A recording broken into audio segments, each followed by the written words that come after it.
tardes, distinguidas personalidades aquí presentes, estimados representantes de organismos públicos, privados y del sector social, académicos, representantes de asociaciones civiles de nuestro país y público en general.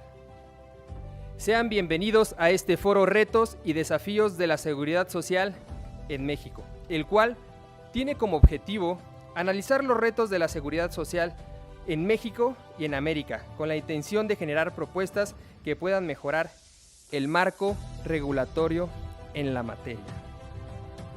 Le damos la más cordial de las bienvenidas a los miembros del Presidium, el diputado federal Alfonso Ramírez Cuéllar, vicecoordinador del Grupo Parlamentario de Morena.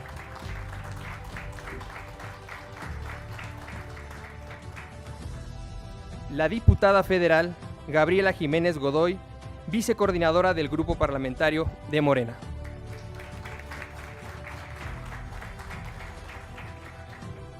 El diputado federal Alejandro Carvajal Hidalgo.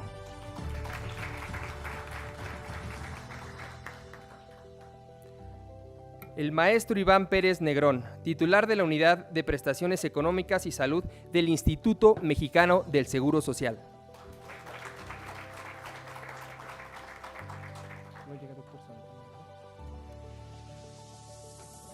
El contador público certificado Rolando Silva Briceño, vicepresidente de fiscal del Instituto Mexicano de Contadores Públicos.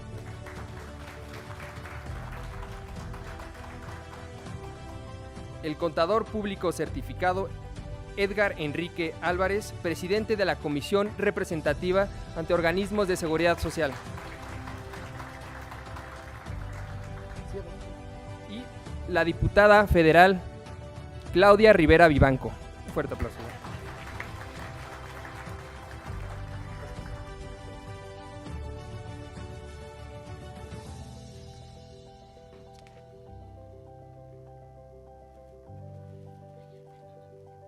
Ahora, cedo el uso de la palabra al diputado Alfonso Ramírez Cuéllar para que nos brinde un mensaje de bienvenida.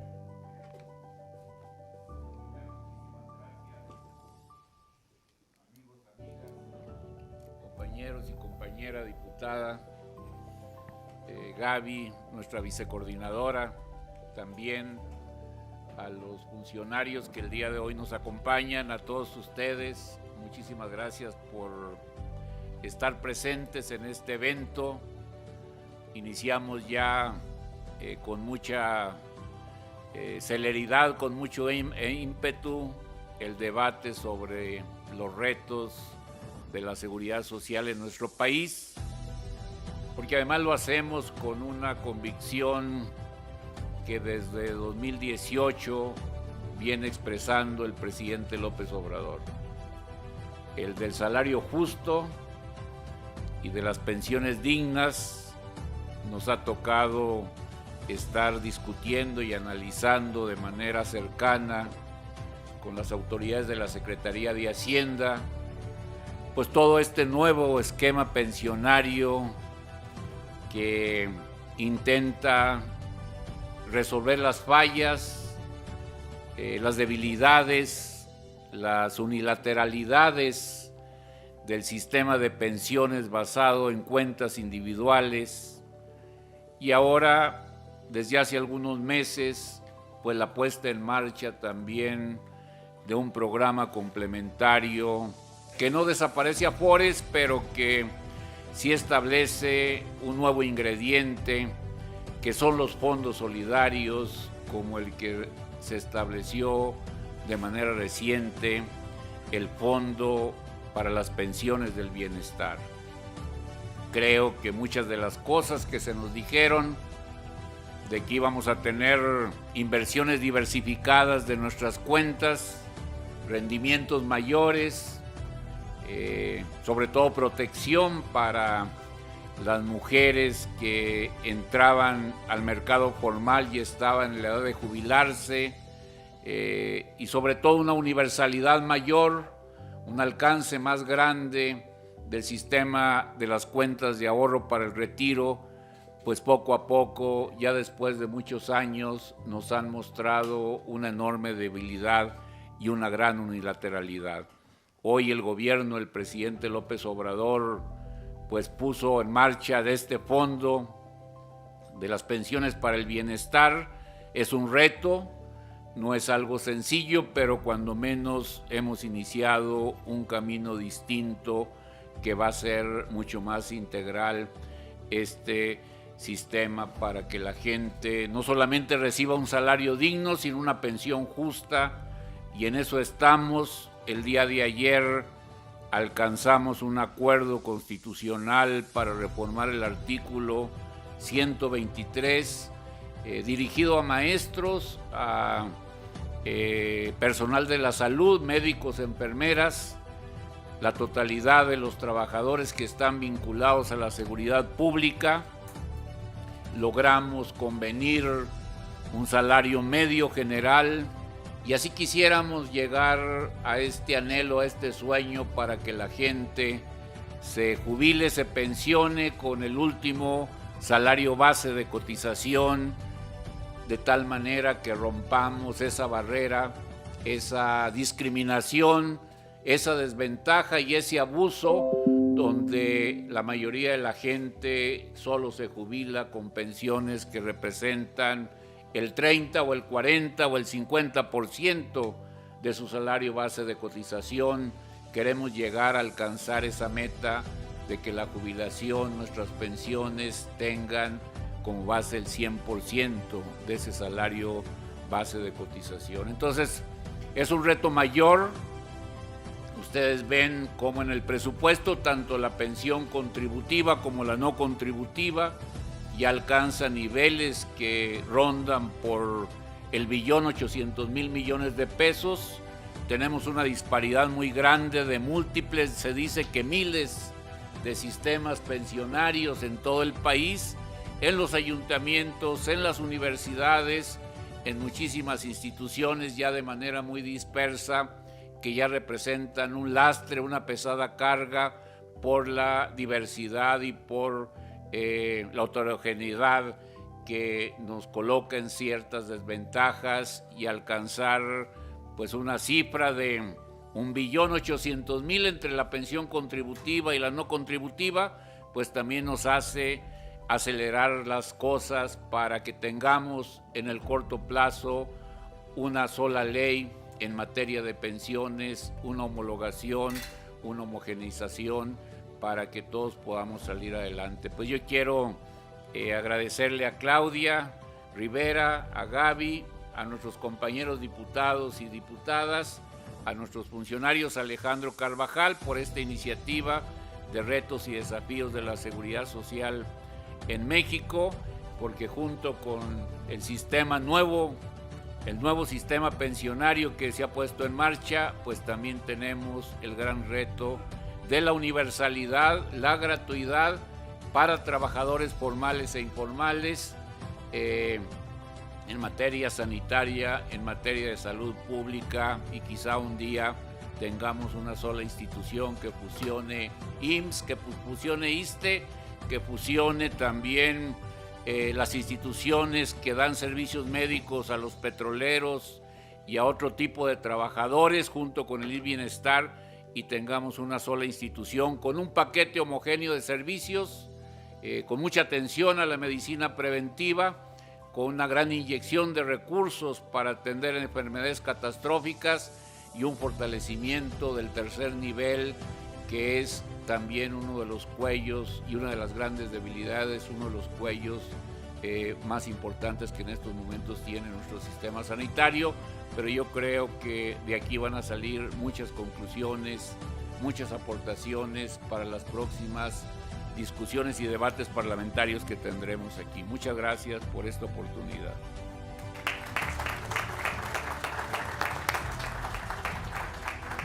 Muchas gracias, diputado Alfonso Ramírez Cuéllar, por el mensaje de bienvenida. Ahora nos brindará un mensaje de bienvenida también la diputada Gabriela Jiménez Godoy, vicecoordinadora del grupo parlamentario. Muchas gracias, pues muy buenas tardes a todas y a todos.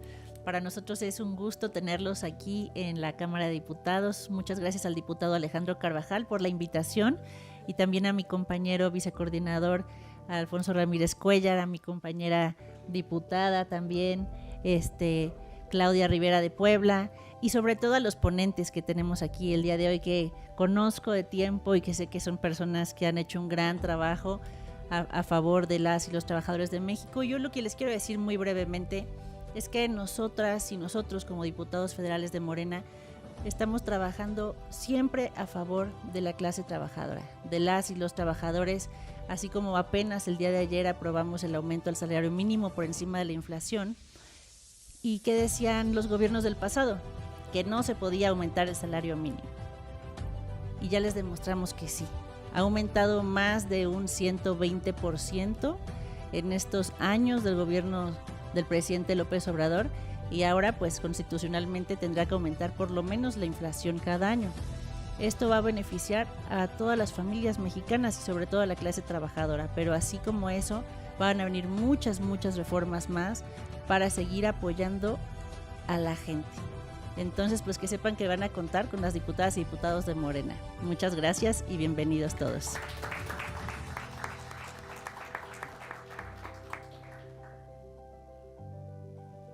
Muchas gracias por ese mensaje, diputada Gabriela. Y agradecemos los mensajes brindados y daremos inicio a los trabajos de este foro. Como indicaciones generales, solicitamos a todos los participantes poner sus equipos celulares en modo vibrar. En la parte posterior y a los costados también encontrarán la disposición de Coffee Break. Y entrando de lleno a este foro, por lo que me permitiré presentarles a la ponencia del diputado federal Alejandro Carvajal, denominada Panorama Nacional de la Seguridad Social en México. Adelante. Gracias, muy amable. Pues gracias a todos los presentes, gracias a Claudia, Alfonso, a los que nos acompañan. Este foro es el arranque de una serie de actividades que queremos hacer en materia de seguridad social, en un tema tan importante, pero sobre todo que ha sido atendido por este gobierno. Creo que desde hace 40 años no se habían visto ni generado tantas reformas al sistema de seguridad social en México. Empezamos el sexenio con el programa de adultos mayores, que si bien es cierto, quizá no sea una pensión como tal, es un complemento a un apoyo pensionario. Sí ha beneficiado de manera universal a todas y a todos los trabajadores de más de 60 años en el país. Jóvenes Construyendo un Futuro, que es una prestación de seguridad social, también da trabajo y da una subvención económica a los jóvenes que están incorporados a dicho programa, que asciende a más de 3 millones en el sexenio que está por concluir. Y otros programas también de mujeres, programas también de Sembrando Vida, que es un complemento a la seguridad social, porque la seguridad social no nada más es una pensión, sino es toda contribución que se da al salario, a la actividad productiva también, o también a la actividad, al sistema médico de salud. Y es una serie de prestaciones que ayudan a generar un estado de bienestar. Y también en este sexenio hemos visto reformas tan importantes como el tema sindical, que poco a poco va arrancando y tenemos que ir acostumbrarnos a ejercer el derecho a formar sindicatos y defensa laboral para todos los trabajadores. La reforma del outsourcing, que todavía vemos con gravedad que se sigue implementando de manera gravosa en algunos sectores, sobre todo el maquilador o el automotriz, pero tenemos que ir avanzando en esa temática. Y otras reformas también en materia habitacional que permitieron que muchos trabajadores conservaran su vivienda, pero también pudiesen tener oportunidad de tener otra ampliación de créditos de personas que también pueden complementarlos con los de sus familiares, personas que también han obtenido créditos por medio de CONAVI, de SEDATU, es decir, una serie de prestaciones o subvenciones o programas que han ayudado a fortalecer el sistema de seguridad social en México. Pero sin duda todavía tenemos pues muchos problemas, entre ellos una economía informal en donde el 55% de los trabajadores no tienen ninguna prestación médica de seguridad social en el apartado A o en el apartado B y tienen que recurrir a la medicina privada, al sector privado, y también no contribuyen para tener una cuenta individual o semanas cotizadas para tener una pensión de las que conocemos del Seguro Social o algún sistema de pensiones. Creo que tenemos que crear otros mecanismos para incorporar a toda esa base de 55% de los trabajadores de México que no tienen absolutamente ninguna prestación y que requieren de alguna prestación de seguridad social en nuestro país. Principalmente padecen mucho la industria de la construcción, los albañiles, los trabajadores de la construcción. El programa también de de aseguranza de las trabajadoras del hogar no ha logrado levantar o repuntar en los índices de aseguranza en México, y creo que en este sexenio tenemos que crear herramientas diversas para poder fomentar que la economía informal entre a algún esquema de seguridad social, porque hay mucha gente que tiene la capacidad económica para poder aportar algún régimen o algún programa, pero simplemente por falta de información o por miedo a entrar en un sistema formal no lo hace. También los trabajadores del campo o jornaleros, es prácticamente imposible que accedan, o los patrones que son temporales o trabajos temporales no aportan al sistema, y creo que este es un gran reto porque somos de los países de América Latina en donde hay mayor informalidad, o si no es uno de los mayores índices de informalidad en América Latina, en Latinoamérica, y esto no nos va a permitir, que es lo grave, seguir pagando en un futuro las grandes prestaciones que paga la Secretaría de Bienestar o que paga el Ejército a los jubilados, o también el Seguro Social o el ISSSTE o los otros sistemas de seguridad social que en el 70% de los casos, sobre todo los estados, los sistemas pensionarios están quebrados y no tienen una autonomía financiera y tienen que estar subsidiados por los estados. Entonces creo que tenemos que centrar el trabajo en ese sexenio en generar mecanismos de aseguranza no iguales a los que contempla el del Seguro Social para segmentos diferentes como los trabajadores de plataformas, como las personas que venden en línea, que cada vez aumenta, o todas las personas que trabajan en casa, para que de alguna manera logren contribuir ellos o sus patrones o de manera autónoma, porque muchos ya no tienen un patrón o ya no tienen una relación de subordinación como lo marca la Ley Federal del Trabajo. Son trabajos atípicos o nuevos o diferentes que están cada vez surgiendo y se fortalecen la economía de las personas, pero sin ninguna prestación económica en especie o médica de las que contempla la ley del Seguro Social. Hay que ampliar la base de asegurados para fortalecer la economía formal, porque repito, si seguimos en el ritmo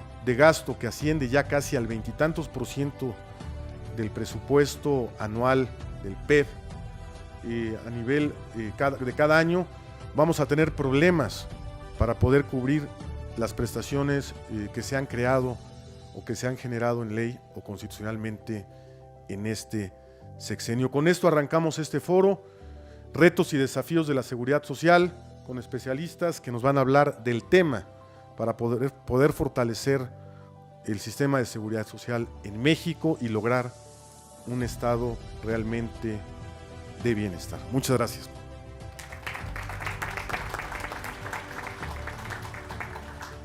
Muchas gracias, diputado Alejandro Carvajal. Y seguimos con el orden del día, con el maestro Iván Pérez Negrón, titular de la Unidad de Prestaciones Económicas y de Salud en el Trabajo del Instituto Mexicano del Seguro Social, con la ponencia Retos de la Seguridad Social en México. Adelante, maestro. Muchísimas gracias, muy buena tarde tengan todas y todos ustedes. Primero, reciban un enorme y fraternal saludo de nuestro director general del Instituto Mexicano del Seguro Social, del maestro Zoé Robledo Aburto, quien el día de hoy tenía un interés muy claro de venir a participar en este gran foro. No obstante, tuvimos que recibir a todos los titulares de los órganos de representación del país, para preparar lo que va a ser el programa de trabajo que ha instruido la presidenta electa, la doctora Claudia Sheinbaum, para justamente seguir construyendo y consolidando este proceso de transformación del instituto y en términos muy sustantivos y vinculados a este foro del sistema pensionario nacional. Gracias, señor diputado Alfonso Ramírez Cuellar, amigo, excompañero, diputado federal en la 64ª legislatura, a mi amiga vicecoordinadora Gaby Jiménez y a todos quienes nos acompañan en esta mesa, pero lo más importante, quienes se han dado el tiempo de venir justamente a escuchar lo que se ha hecho en materia de transformación del sistema pensionario nacional para garantizar efectivamente mejores salarios, pero también pensiones más dignas. En esa tesitura, desde el Instituto Mexicano del Seguro Social, se han venido estableciendo una serie de condiciones para tratar de revertir muchos de los déficits que se han venido generando a lo largo de los años.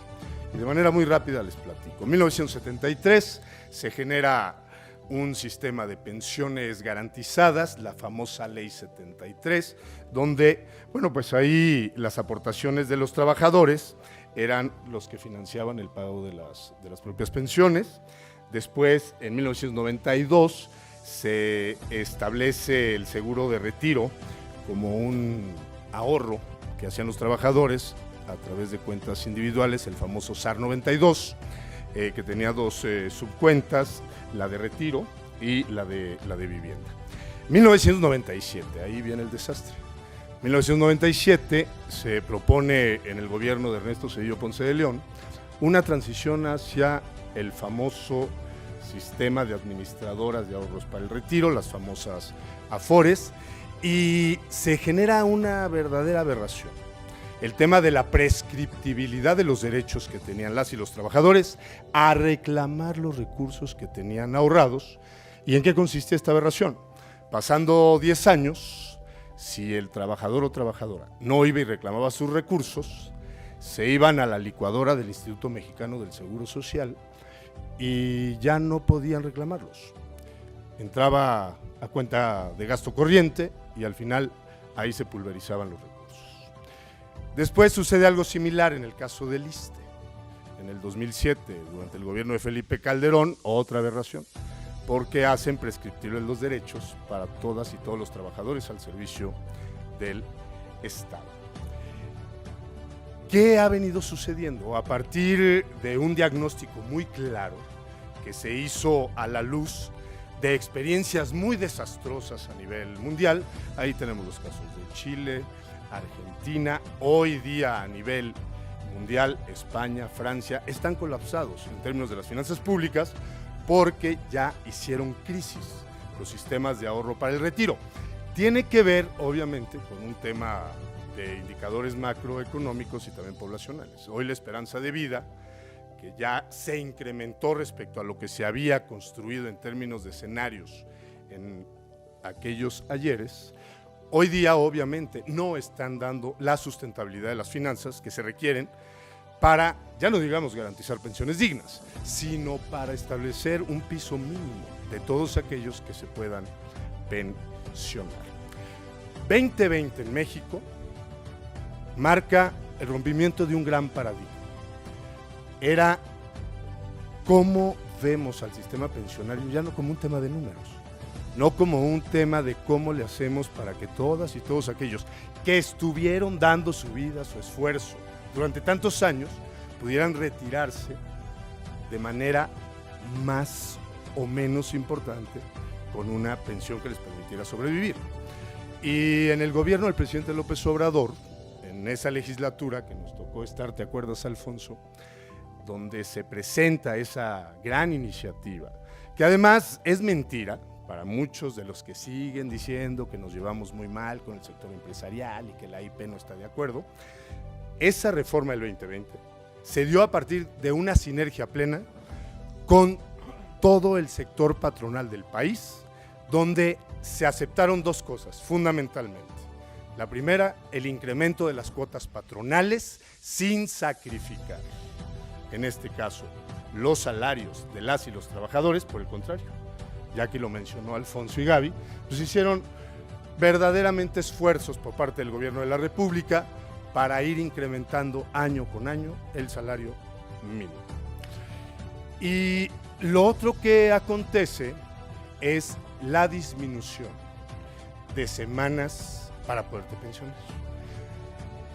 1973 eran 500 y 1997 1,250 semanas. Pues obviamente el cúmulo de personas que podían pensionarse pues era muy acotado. La reforma del 2020 que nos tocó aprobar, y yo lo digo de manera muy contundente y con mucho orgullo, lo que permite es establecer una gradualidad. Empieza en 750 semanas para el 2021 y serán 1,000 semanas en el 2030, lo cual permitirá seguir coexistiendo con estos sistemas híbridos en términos de las pensiones en México. Y aprovecho este comentario, y ahí sí les pido de manera muy puntual que se echen un clavado y hagan una revisión a qué está aconteciendo en todo el mundo en materia de pensiones. México es uno de los pocos países que tiene prácticamente ya en su entramado institucional los 4 instrumentos pensionarios para seguir avanzando en esta sustentabilidad, no solamente de las finanzas, que ahí hay un gran reto que tiene que ver con que haya reservas actuariales. Cuando llegamos en el 2018 el horizonte era de 4 años, se hicieron una serie de reingenierías al interior del IMSS en coordinación también con el Instituto de Seguridad Social de los Trabajadores al Servicio del Estado, y hoy ya tenemos un horizonte de más de 14 años. Ahorita desde la unidad de prestaciones económicas que me toca encabezar y que le agradezco plenamente al presidente López Obrador y de manera particular al maestro Zoé Robledo por la confianza que nos ha tenido, vamos a hacer una nueva evaluación actuarial y seguramente tendremos que plantearle al Congreso una nueva reforma que permita ampliar este horizonte. 2020 entonces marca el gran inicio de la reforma al sistema pensionario del país y llega 2024 en esta visión plena de justicia social que le imprimió el presidente López Obrador no solamente al tema pensionario y financiero, porque aunque haya detractores que digan que nada más estuvimos pensando en el tema de los apoyos a los sectores vulnerables, lo cual por supuesto que lo vamos a seguir haciendo. El primer piso así lo garantizó y el segundo piso de la transformación vendrá a consolidar eso que finalmente se constituye en la plataforma de despegue para hacer otro tipo de reformas. Y lo que se plantea a iniciativa del presidente López Obrador, en un verdadero esfuerzo de coordinación encabezado por nuestra secretaria de Gobernación, la maestra Luisa María Alcalde Luján, el director del IMSS, el director del ISSSTE, después directora del ISSSTE y del Infonavit, fue cómo le hacemos para garantizarle a las nuevas generaciones, 1997, primero eliminar ya todo ese resquicio que había de una reforma nefasta que vino a sacrificar muchas de las pensiones. Y les doy un dato, 5,000 pesos es el promedio con el que se pensionan las generaciones de 1997. Ínfimas. Ahora, con la reforma del 2024, que entró en vigor el 2 de mayo, lo que acontece, para que además nadie los ande enredando, porque todavía hay voces afuera que dice que vamos a llevarnos los recursos de las Afores y que ahora toda la lana la va a administrar el IMSS en contubernio con el Banco de México, donde se estableció el fideicomiso. No, a ver, nada. Primer punto, sí hay un fideicomiso garantizado en un órgano constitucional autónomo. Y además, pues Banjico, que es el responsable de la política monetaria de este país, que más blindaje que eso para resguardar los recursos producto de los ahorros y el esfuerzo de las y los trabajadores. Segundo punto, no desaparece el sistema de ahorro por el retiro, falso. ¿Qué sí se hizo? Las cuentas inactivas, porque también con eso de repente los detractores juegan con los términos, señala que cuando una cuenta no tiene movimiento en un año, no hay retiros, no hay aportaciones, ¿qué sucedía previo a la reforma? Pues que las Afores seguían cobrando comisiones de esas cuentas y entonces iban generando minusvalías y resultaba que cuando llegaba el trabajador, porque ahora, desde el 2020 y se confirmó en la del 2024, ya se garantiza la imprescriptibilidad del derecho a reclamar los recursos. Falso que sean los 70 años que se pierden, NEL. La gente puede llegar a los 90, 95 y reclamar sus recursos que están plenamente resguardados ahora en el Fondo de Pensiones para el Bienestar, que es este fideicomiso en Banjico. Si falleciera el trabajador o la trabajadora, para que también se lo lleven como una puntualización muy clara, los beneficiarios legales pueden ir a reclamar esos recursos. Ya no se pierden ni se van a la licuadora de ningún instituto. ¿Y cómo funciona esto? ¿A quién impacta y beneficia? Solamente a aquellos que empezaron a cotizar a partir del 1 de julio de 1997. Que tengan una pensión, para eso se estableció un tope, de 16,778.68 centavos, pesos con 68 centavos. ¿Qué quiere decir esto? Imaginémonos que el diputado Ramírez Cuellar es cotizante del régimen 97, se va a pensionar ya cumpliendo 65 años y su último salario promedio registrado ante el IMSS es de 11,000 pesos. De entrada está bajo el umbral de los 16,678. Segundo, el tema es que en su ahorro, porque empezó a trabajar más tarde, porque su salario base de cotización era mínimo, tiene para irse solamente con 5,000 pesos, que es lo que tiene ahorrado, en su cuenta individual. Lo que hace el complemento solidario de este fondo, promovido por el presidente López Obrador, y ya plenamente entrado en vigencia, para que tampoco les anden diciendo que está suspendido, no, ya el IMSS ha solicitado los recursos al fondo y desde el 1 de julio hemos estado pagando el complemento solidario a todos aquellos que se han venido pensionando bajo esta modalidad. Y entonces el fondo lo que hace es darle los 6,000 pesos que le hacen falta al diputado Ramírez Cuellar para que se vaya con los 11,000 que era su último salario promedio registrado ante el IMSS. Eso sin duda va a establecer al menos un tema de mayor equidad y un poquito de mayor justicia. Y otro tema, que no digan que el dinero se acaba, porque ese ha sido el otro tema. No, ¿cómo van a financiar? Si ahora fue con los recursos de la Financiera Nacional de Desarrollo, sí, y otras fuentes de financiamiento que se establecieron. 40,000 millones de las cuentas inactivas, el instituto mandó casi 1,000 millones de pesos que tenía producto de la reforma al artículo 302 de la Ley del Seguro Social, donde nosotros ya resguardábamos los recursos de aquellos que no las hubiesen reclamado durante 10 años, pero estaban plenamente resguardados para devolvérselos. ¿Hacia dónde vamos? Dos retos, particularmente. La primera, seguir fortaleciendo las reservas para garantizar que esta expectativa de vida no quede sin fondeo en términos de las reservas actuariales, en el caso del Instituto Mexicano del Seguro Social, que tenemos para todos aquellos que obviamente están en el apartado A de la Ley Federal del Trabajo. Y la segunda, garantizar los recursos para que en el 2048, para que tampoco nadie venga a decir que esto va a durar 3 años, 5 o 6 o 7 años y se va a acabar la lana y nadie se va a poder pensionar o nadie va a tener el derecho al complemento solidario. No. En la métrica que hicimos y a partir de una regresión extremadamente pulcra en términos metodológicos, el 2048 se convierte en el año en donde puede haber más o menos 2.2 millones de solicitudes de pensión del régimen 97.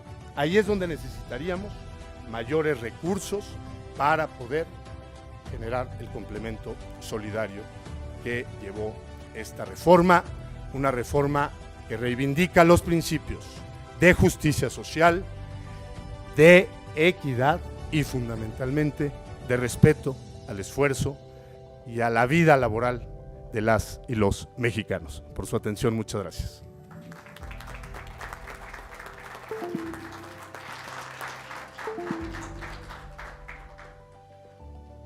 Muchas gracias al maestro Iván Pérez Negrón por su presentación de retos de la seguridad social en México. Se acaba de incorporar con nosotros la maestra Vanessa Stoer, directora ejecutiva de proyectos e investigaciones de la Comisión Interamericana de Seguridad Social, por lo cual les pido le pueden dar un fuerte aplauso, por favor.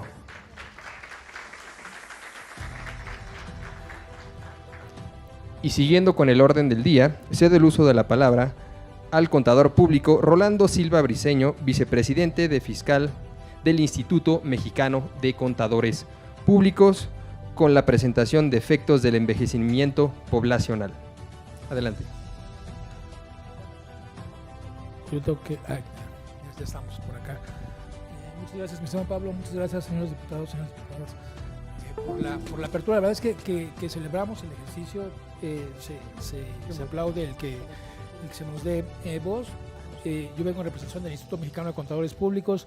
Somos alrededor de 22,000 contadores, ¿no?, agrupados, regulados por el artículo 5 de la Constitución, su ley reglamentaria y su reglamento de la ley reglamentaria, donde nos agrupamos, ¿no?, como profesionistas independientes con el propósito de colaborar socialmente, de emitir una opinión, de generar alguna propuesta, de observar y por supuesto también de vigilar el actuar ético de los contadores, ¿no?, cosa con la que tenemos un compromiso importante. Yo creo que comenzaré, ¿no?, ya en el ánimo, en el mood de señalar las cosas que están bien hechas, señalando algo que ha hecho el Instituto Mexicano del Seguro Social, que en mi percepción se ha, y permítanme el término, cacareado poco, y es la universalización de la seguridad social.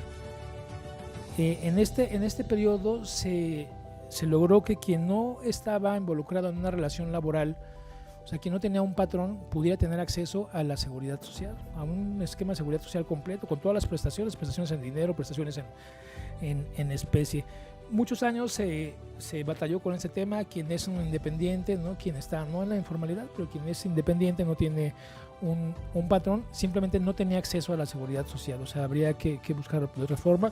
En muchos casos fue simulando, eso es algo que se tiene que admitir, pero a partir de hace un par de años hay la posibilidad de cotizar con los mismos derechos que tiene un trabajador, y eso nos permite a los contadores, a los abogados, a los pequeños artesanos, a trabajadores del campo, tener un acceso pleno a la seguridad social. Me parece que es el paso más importante que históricamente se ha dado en la universalización de la seguridad social. Esa es una gran noticia, la verdad es que es una gran noticia, lo disfrutamos, lo apreciamos, lo aplaudimos. Del otro lado, y como contador siempre tiene uno una parte de auditor y se dedica a decir las cosas que están mal, ¿no?, las cosas que deberían de estarnos preocupando. Y yo aquí entro en duda de si estamos hablando de un problema, ¿no? Los problemas tienen como característica común una solución. Hay cosas que se pueden hacer para que esto no suceda, para resolverlo. Y hay circunstancias, hay situaciones en donde no se puede hacer nada y por lo tanto no es un problema. Y hay por ahí algunas frases, ¿no?, que dicen: si no tiene solución, pues no te preocupes, ¿no? Si tiene solución, pues tampoco te preocupes. Bueno, pero este no tiene solución. Y me estoy refiriendo al envejecimiento poblacional, particularmente en nuestro país. Tengo una lámina aquí, la fuente la dejo en las referencias, en donde se iba incrementando de una forma regular, ¿no?, con algunas aristas, con algunos cambios, el número de mexicanos que existimos. Al parecer, ¿no?, y esto está fundamentado con datos estadísticos de la CONAPO, estamos muy cerca a llegar a los 147, 148 millones de mexicanos y jamás seremos más.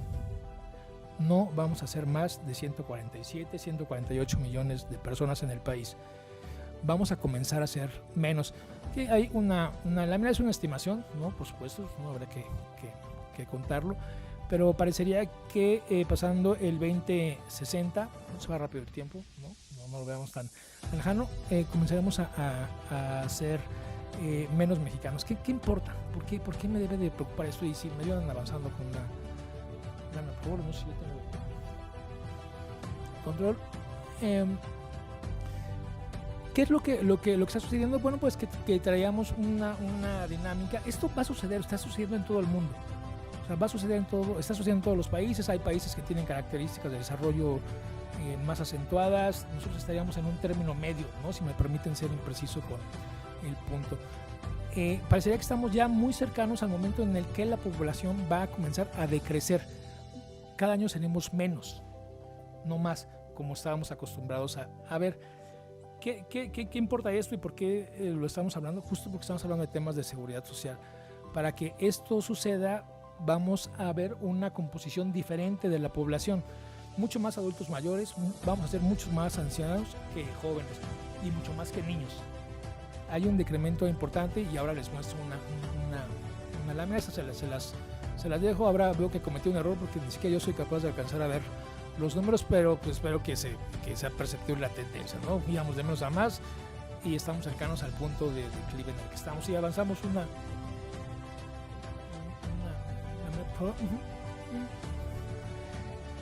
Hay un factor que es importante y es muy sencillo, es muy simple, sin la intención de entrar en ninguna controversia. Se calcula por el número de hijos que tiene cada mujer en México, entendiendo que hasta hoy en la mañana se requería de 2 factores, ¿no? Para tener un hijo, un hombre y una mujer.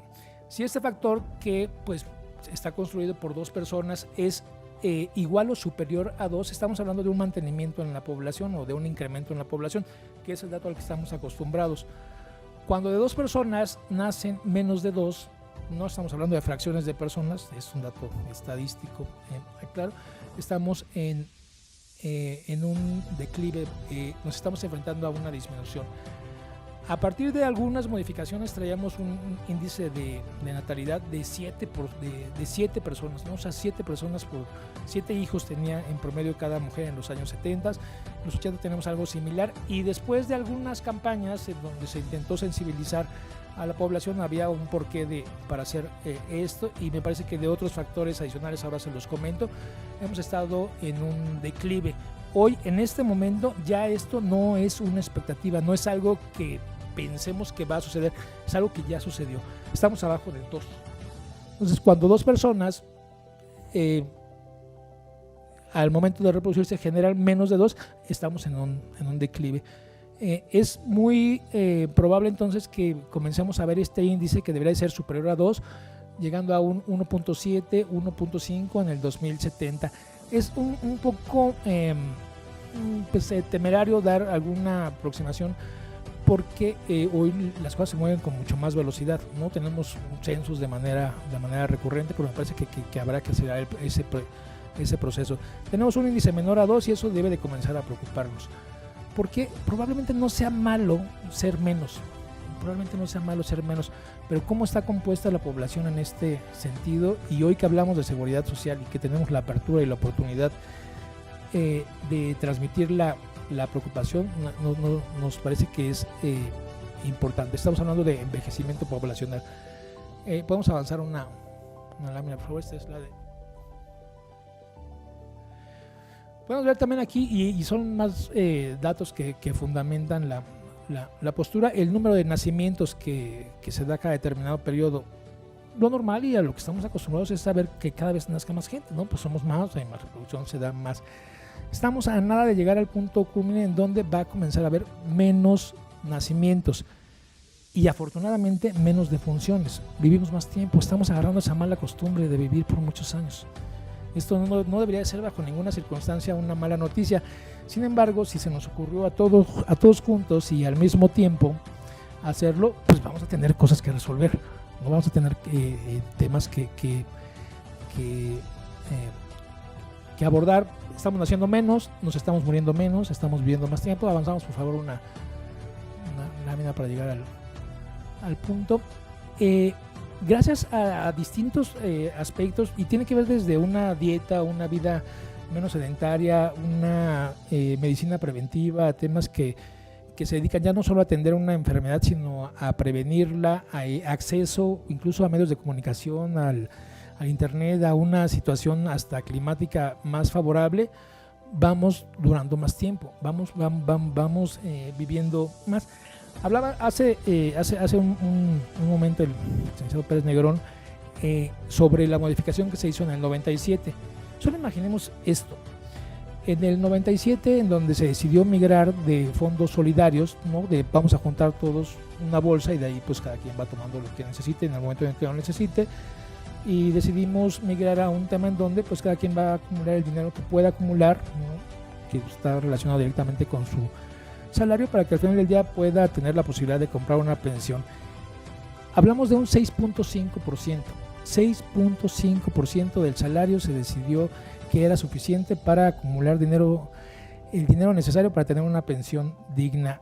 Si yo hago una cuenta burda, incluso, pues tengo 6.5, ¿no? cada mes, y lo multiplico por 12, llego como a un 70%, y pensando que una Afore me va a dar un rendimiento de un 20%, que es fantasioso del todo, estaría trabajando un año de mi vida para poder completar un mes del salario con el que me estaría pensionando. Esto nació mal, o sea, estaba mal de origen. Y en ese momento, en el momento en el que esto se definió, estábamos hablando de una esperanza de vida de 7 años después de los 65. O sea, de los 65 había 7 años. Entonces la pensión estaba diseñada para sostener los gastos, para tener una pensión digna por los siguientes 7 años, que se supondría tendrían que ser, y hay que hablarlo así con todas sus letras, tendrían que ser los últimos de vida. Hoy estamos hablando de 15 años posteriores, no a la etapa en la que me podría estar pensionando, y una duplicación en el proceso. Acabo con esto, y si podemos avanzar una lámina, por favor. Aquí hay un dato adicional que creo que es importante que observemos. Estamos componiendo a la población de personas que estamos envejeciendo. O sea, en algún momento vamos a ser mucho más los adultos mayores que los niños que nacen. Eso es próximo. Y aún dentro de esa estadística hay una tendencia muy notoria sobre las mujeres. Y resulta que decidimos de alguna forma que las mujeres no trabajaran, que una mujer no pudiera estar haciendo aportaciones después de tener un hijo. Prácticamente después de que se tiene un hijo, un primero o un segundo hijo, la vida profesional, la vida laboral de la mujer se suspende o incluso se cancela. ¿Tiene una mayor esperanza de vida? Sí, claro, ¿no? Pues hay puntos a los que no están expuestos, pero sin embargo hemos decidido ir caminando con un solo pie. La mitad de la población, y estoy hablando de esto porque la cantidad de adultos mayores se va a convertir en la tendencia, se va a convertir en la mayoría, son mujeres. Y son mujeres que se vieron interrumpidas para sus procesos de cotización, para su proceso de generación de una pensión, que están generando trabajos no remunerados, en donde se hace mucho bien, ¿no? Yo creo que es un porcentaje importante del Producto Interno Bruto, pero no se genera una cotización, no se genera el derecho a tener una pensión. Y es un tema cultural, más allá de eso, es algo que tenemos que cambiar. Si gustan, avanzamos para ir generando el planteamiento. ¿Qué va a suceder? Y hoy lo tenemos, estamos en el proceso de llegar a más de un 30% de adultos mayores en la población en México. En Japón esto ya sucedió, están arriba del 30, están 32, 33. ¿Qué importa? Bueno, pues importa porque el mero paso del tiempo hace que al envejecer seamos incapaces de demandar productos y servicios porque no tenemos dinero. ¿Con qué vamos a comprar si no podemos trabajar y no tenemos dinero? Y suponiendo que pudiéramos trabajar y que pudiéramos generar demanda de productos y servicios, ¿quién los va a producir? ¿Quién los va a producir si lo que se requiere para hacer trabajos repetitivos, con posiciones forzadas, con movimientos que al final del día tienen una merma en la salud? ¿Quién va a poder hacerlo? ¿A qué nos lleva esto? A que va a haber pocas personas con la capacidad de demandar productos y servicios y aún menos con la capacidad de generarlos. No hay que hacer un análisis muy, muy profundo para saber que esto va a generar, además de una ralentización de la economía, un tema importante en cuanto a inflación, en cuanto a los precios. Va a haber menos oferta, va a haber una demanda considerable, y esto es algo que se tendrá que estar atendiendo.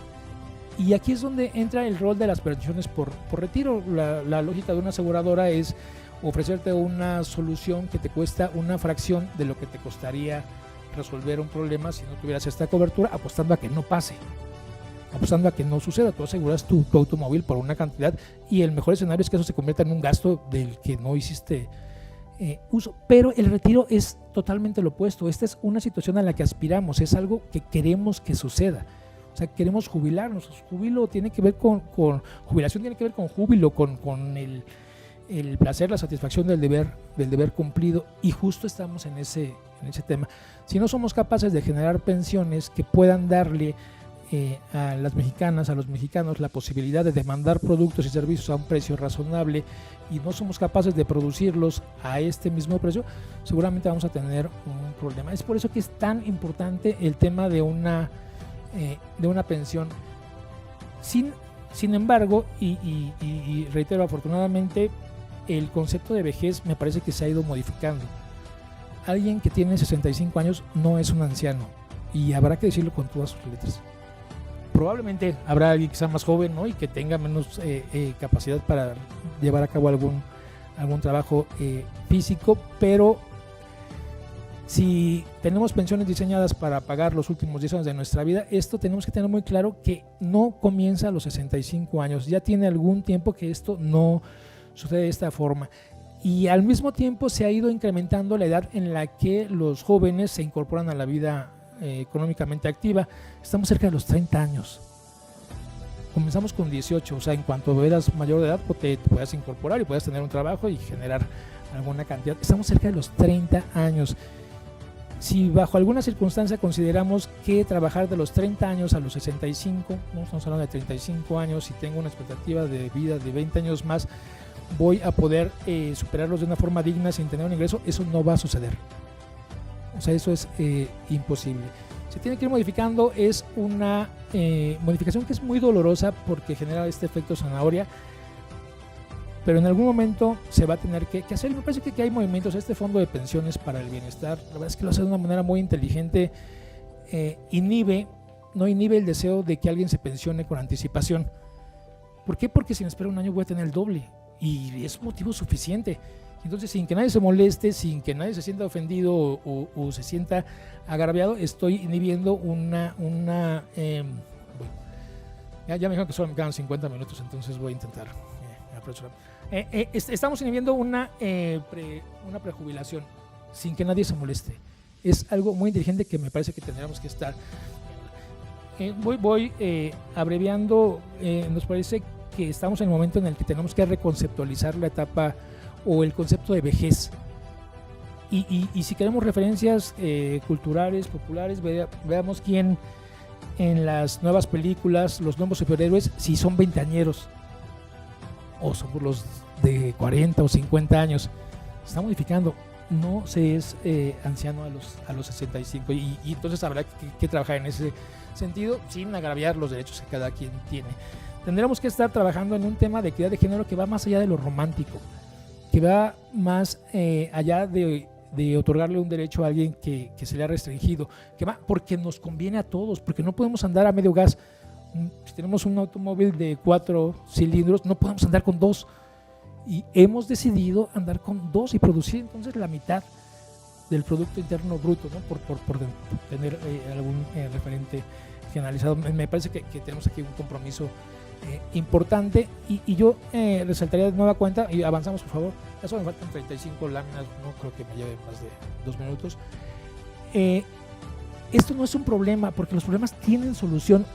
No se va a solucionar, nos vamos a morir, y esto se está acelerando, vamos a envejecer, nos vamos a morir, y cada vez van a ser menos niños, nos vamos a reproducir de una manera más lenta. Esto habrá que afrontarlo, mitigar, posponer, intentar controlar alguno de los riesgos, por lo menos en el futuro más inmediato, pero no tiene una solución. No esperemos que alguien venga y genere alguna modificación que resuelva el tema, ¿no? Y si avanzamos, y yo aprovecho, ahorita que alguien me ayude con el control mental de la lámina, aprovecho la oportunidad de estar, ¿no?, en parte con el Poder Legislativo para generar, si no alguna propuesta, algunos de los temas que consideramos podrían mitigar y generar un efecto distinto, ¿no? un efecto más transitable. Ya, creo que no sé, ya está. Tenemos políticas migratorias en Japón, ya lo están haciendo, eran muy cerrados, ¿no?, para los temas de migración. Si no eras japonés, no tendrías por qué vivir en Japón. Hoy se está generando, motivando la migración incluso desde las Filipinas, algo que culturalmente es un tanto extraño. Tendremos que estar volteando a ver un tema en ese sentido.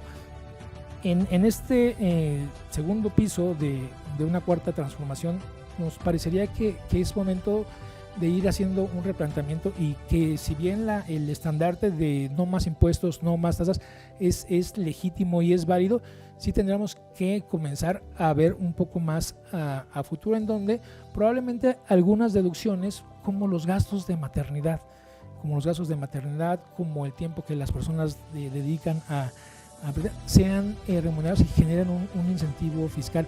La gente no tiene hijos porque es muy caro. Vamos generando la forma de que sea menos caro, porque no es que vaya a recibir menos dinero, es que esa persona que van a hacer va a ser un causante del impuesto sobre la renta. Entonces a veces hay que perder un poco para ganar, y creo que tenemos que llegar, y yo estoy muy confiado de que nos estamos acercando a una madurez legislativa para poder hablar de temas fiscales ya con una apertura distinta, en donde ceder un poco a veces es la puerta para ganar. No insisto más en el tema de la reconceptualización de vejez. Mi señora no lo entiende, no entiende que soy joven, de nueva cuenta, ¿no?, que estoy en la adolescencia, pero en algún momento lo vamos a compartir. Y los temas de equidad de género, ya más allá de un tema romántico, social, viéndolo económicamente, no podemos andar a medio gas, no podemos andar con un pie amarrado. Y si me ayudan con la siguiente, ya solo me quedan 45, ¿verdad? Sí, tenemos una urgencia de abordar con responsabilidad, y me parece que es el foro del envejecimiento poblacional, para que esto sea más transitable en algún sentido, y necesitamos políticas que sean sustentables y que sean de largo plazo. El tema de las pensiones, y aquí está el maestro Santana, ¿no?, que no podría yo decir algo que no, pero, se ve el efecto después de 30 años, de 28 años es el promedio de vida laboral. Entonces, si yo le muevo algo, no es como si le muevo la lavadora o le cambio el volumen al radio, voy a ver el efecto en 30 años. Entonces, habrá que ser sumamente cuidadosos y considerar este tema de envejecimiento poblacional, de equidad de género, para poder vislumbrar, tener la posibilidad de acceso a una vida más digna para todos. Es cuanto. Yo solamente agradezco de nueva cuenta la apertura, la escucha. Muchas gracias.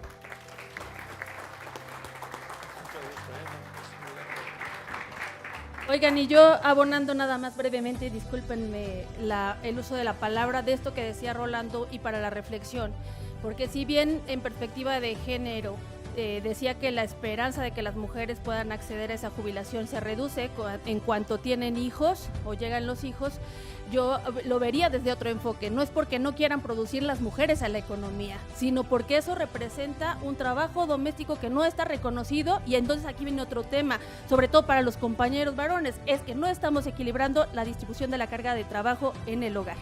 Sí, hombres participamos más en esta distribución del trabajo. Este trabajo además se reconoce, no solamente las mujeres podemos seguir trabajando y generando esta oportunidad para tener acceso a una jubilación y a una jubilación digna, sino que además la carga en el hogar va a permitir estándares de mayor convivencia y otras oportunidades que ahora no las conocemos, que ahora no las sabemos, y como Rolando es contador y le gusta contar, según las cifras de Naciones Unidas, en nuestro país, México, el trabajo doméstico representa una cuarta parte del Producto Interno Bruto, y en mayor proporción, el 99% está en cargo de las mujeres de este país. Es decir, sí tenemos que buscar dos aristas: o que ese trabajo sea reconocido, y entonces aquellas que decidan dedicarse a las labores de los cuidados en el hogar puedan tener ese respaldo, o por el otro lado, que también es muy deseable, ¿no?, muy encomiable, que podamos distribuir la carga, mujeres y hombres, porque seguramente como sociedad nos va a permitir desarrollar otros grandes potenciales, entre ellos ser empáticos como sociedad, porque ya vimos que somos un poquito más de la mitad, pero veamos, la mitad, y nuestra esperanza de vida es mayor. Entonces hay que apostarle a esa gran oportunidad que tenemos como sociedad. Gracias.